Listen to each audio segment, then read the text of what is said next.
Après le divorce de mes parents, j'ai choisi de rester avec ma mère. Jamais je n'aurais imaginé que son nouveau mari finirait par me soulever par le cou pour une simple plaisanterie. Si je devais nommer la personne la plus méprisable que j'ai jamais connue, ce serait lui.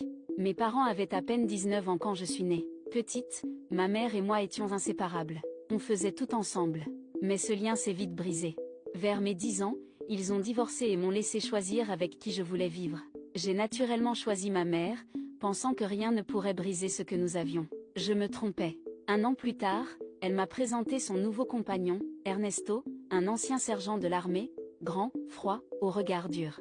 Très vite, il s'est installé chez nous. Il est devenu mon beau-père. À cette époque, j'étais une gamine un peu sarcastique. Ma mère et moi avions une complicité légère, on riait beaucoup, on se racontait des potins d'école, on passait nos soirées à plaisanter. Mais tout a changé dès qu'Ernesto a franchi le seuil de notre maison. Un matin, ma mère m'a demandé de descendre les boîtes de pizza au garage, là où on stockait le carton pour le recyclage.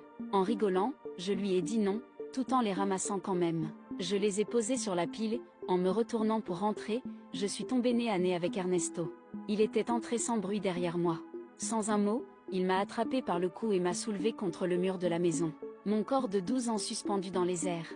Il a collé son visage au mien et s'est mis à hurler, à me cracher dessus, m'accusant d'être irrespectueuse. Mes yeux se sont remplis de larmes. Je ne pouvais plus respirer. Même quand mes pieds ont touché le sol, ses mains sont restées serrées autour de mon cou. Dans un réflexe, je l'ai mordu et griffé.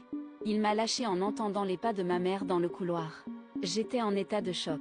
Je ne me souviens plus de ce qu'il lui a raconté, mais je me souviens d'une chose, elle l'a cru, lui. À l'école, je me suis enfermée dans une petite salle de répétition du cours de musique et j'ai pleuré jusqu'à ne plus pouvoir. Je n'arrivais pas à comprendre ce qui venait de m'arriver. Et le pire, c'est que ce n'était que le début. Les 2 années suivantes, Ernesto est devenu encore plus cruel. Il semblait obsédé par ma mère et me considérait comme une menace à son contrôle. Quand elle n'était pas là, il me giflait pour un rien. Il me surveillait sans cesse. Si jamais il nous entendait parler de garçons, il me retrouvait ensuite pour me chuchoter des horreurs à l'oreille, m'accusant de me vendre aux garçons, comme s'il voulait me salir, m'écraser. À 14 ans, je me suis enfuie pour la première fois. Ce n'était pas prémédité. Pas de sac, pas de nourriture, à peine quelques pièces dans la poche de mon vieux sweatshirt, et un téléphone que m'avait prêté une camarade qui connaissait mieux ma vie que ma propre mère. Je suis passée par la fenêtre de la salle de bain, le cœur battant si fort que j'avais la gorge nouée. J'ai marché plus de 30 pâtés de maison jusqu'à chez Alexa, ma seule véritable amie. Elle vivait avec sa grand-mère, qui m'a accueillie avec un simple « Tu as mangé ?» Comme si ce n'était pas étrange d'arriver en larmes à 23 heures. Je voulais rester là pour toujours. Mais au bout de quelques heures à peine, ma mère a commencé à m'envoyer des messages. Puis des appels. Puis des messages vocaux, sanglotantes, disant qu'Ernesto était fou, qu'il me cherchait dans la rue, qu'elle avait peur pour moi. C'est à ce moment-là que j'ai compris quelque chose que je refusais d'admettre. Elle ne me cherchait pas par amour, elle avait peur de lui. Et si je rentre, Alexa, lui ai-je chuchoté, la voix tremblante. Rien que de poser la question me brisait un peu plus. Elle m'a regardé longuement.